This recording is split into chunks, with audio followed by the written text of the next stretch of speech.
Hello friends, God bless you. I hope you are well.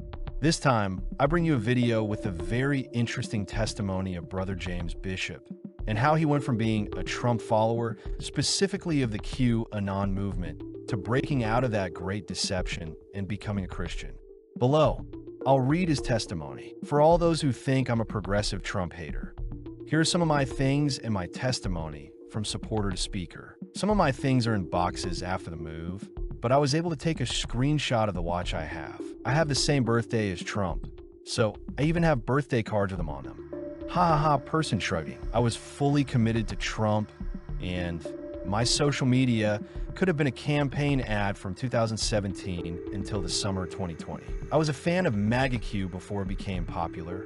I never let the crowd dictate my thoughts or actions. I've always believed that the majority is never right. But at the time, I was trying to serve two masters. I was cocky and full of pride, and Trump really appealed to me. Even though he was a billionaire, he seemed to genuinely love our country and want to fix things. And he didn't sound like a normal person. I'd bought into the lock her up rhetoric, and then I discovered the Q movement. That whole thing, as bizarre as it was, convinced me that Trump would save children from sex trafficking and send all the bad guys to jail. I couldn't wait to see Hillary behind bars. I was also high on drugs and alcohol when I discovered it. So there's that. Expressionless face anyway. I always said I'd follow him until I couldn't take it anymore.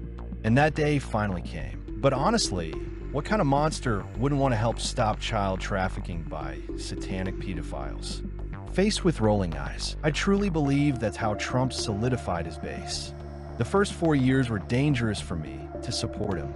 My wife didn't want me to wear my hat in public because of it, and I didn't wear it when she was with me. I simply didn't get disapproving looks. At one point, I even felt threatened. But honestly, it made me support Trump even more. I'm stubborn like that, especially if I feel someone is being persecuted. I feel it's my patriotic duty to support them. I couldn't wait to vote for him for a second term. I was so vocal about it that I convinced others to support him, and many still do. Now they see me as a traitor. Yet I had the exact same attitude. If you're not with him, you're the enemy, and you should be a diehard liberal. I was very rude and nasty to the decentrists, and now his supporters judge me the same way I judged others.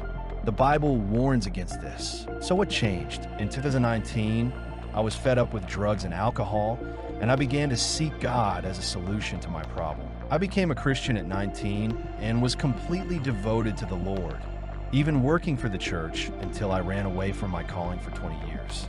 That's another story I'll share later. But now I was trying to serve God and still had one foot in the world. Fortunately, God doesn't abandon us, and he was working on me. Then, one day in the summer of 2020, everything changed. I was here arguing with someone about Trump and how wrong they were about him.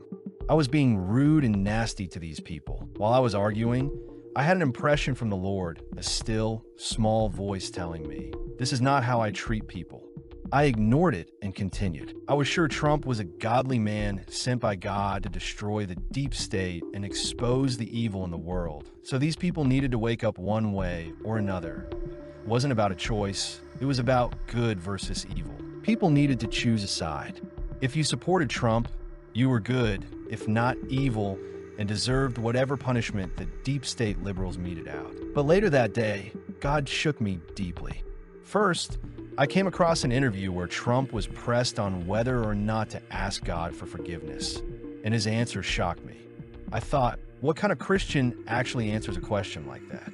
That little voice told me, I'm not into this.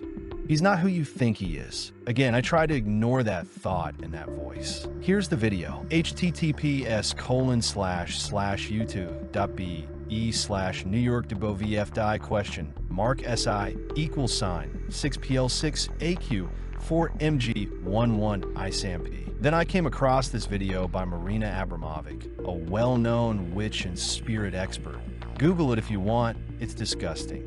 Where she calls Trump a wizard who is going to wake the world up with chaos. https://youtube.be/KPFNWJ 1T0 question Mark SI =, E5LM 7HHFFCLH-D. That's when I was deeply shaken and that still, small, quiet voice this time rang out and said, "I'm not involved in this. Let's leave it." I was confused and dismayed. Marina Abramovic was supposed to be the enemy, especially within the QAnon movement. She was instrumental in exposing the deep state and the rituals it participated in. She was part of the satanic pedophile group. What was going on? I started to wonder, what do I really know about this man I so openly supported? I remembered reading a book that said God's people should not take sides in politics and should be observant. I truly believe the Lord reminded me of this, and I began to cry and ask God for forgiveness. I felt bad because I didn't really know the man, and worse yet, I had been encouraging others to support him. This bothered me greatly. I took a break from social media and began to investigate who Trump was, who he surrounded himself with, and who he put in power. Once I got a handle on my feelings and emotions, I was able to be truly objective. I believe God guided me to the information I needed to know and gave me the vision to see things I didn't see before. Shocking things. And that's why I'm posting what I'm posting now. I'm uncomfortable sharing many of the things I share because of how polarized people are on both sides. Both sides believe they're right and doing God's will. It's disturbing. Both sides suffer from a very powerful delusion. Trump delusional syndrome is actually Trump delusional syndrome. From everything I observe, it's a spirit that has both sides under its control. I hate it, but I'm just trying to be faithful to the Lord and perhaps help awaken others who haven't seen the information I believe the Lord has led me to uncover. I no longer fight for the kingdoms of this world.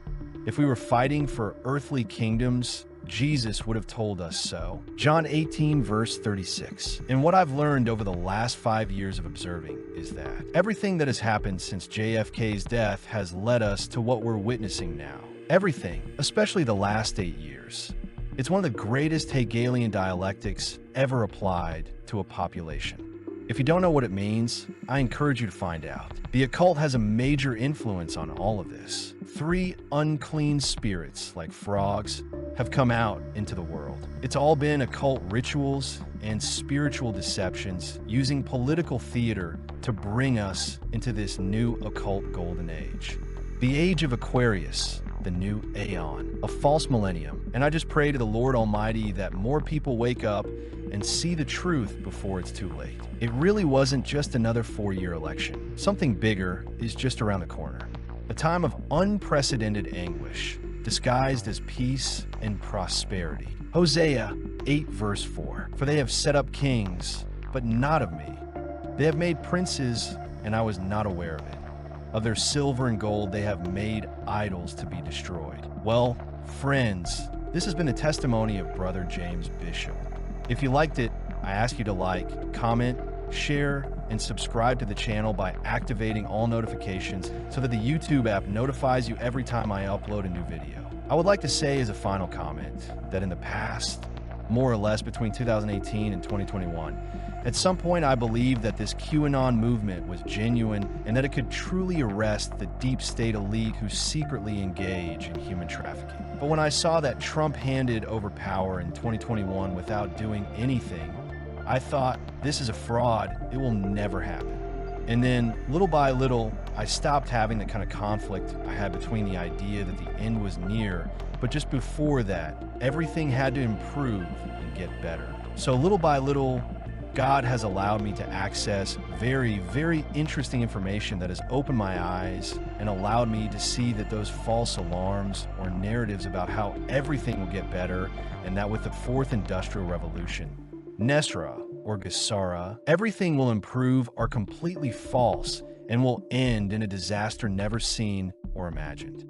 In my opinion, QAnon is a type of Operation Trust, which was a Bolshevik counterintelligence operation conducted between 1921 and 1926 aimed at neutralizing the opposition by creating the false impression that a powerful group of military leaders had organized to stop the communists from taking power.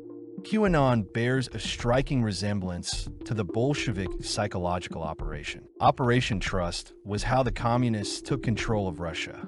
It's the same superhero story. You don't have to do anything, just trust. That's what the communists did as a controlled opposition to prevent anti-communists from taking action against the communists. What I just mentioned reminds me of the famous QAnon phrase, trust the plan. For me, the dictatorial plan of QAnon, Christian nationalists, or the NAR movement should be consolidated around Easter 2027. But all that remains to be seen, friends. Well, friends, if you enjoyed the video, please like, comment, share, and subscribe to the channel. If you wish, you can make donations through Patreon, PayPal, or the cryptocurrency addresses in the video description. That's all. Until next time, God bless.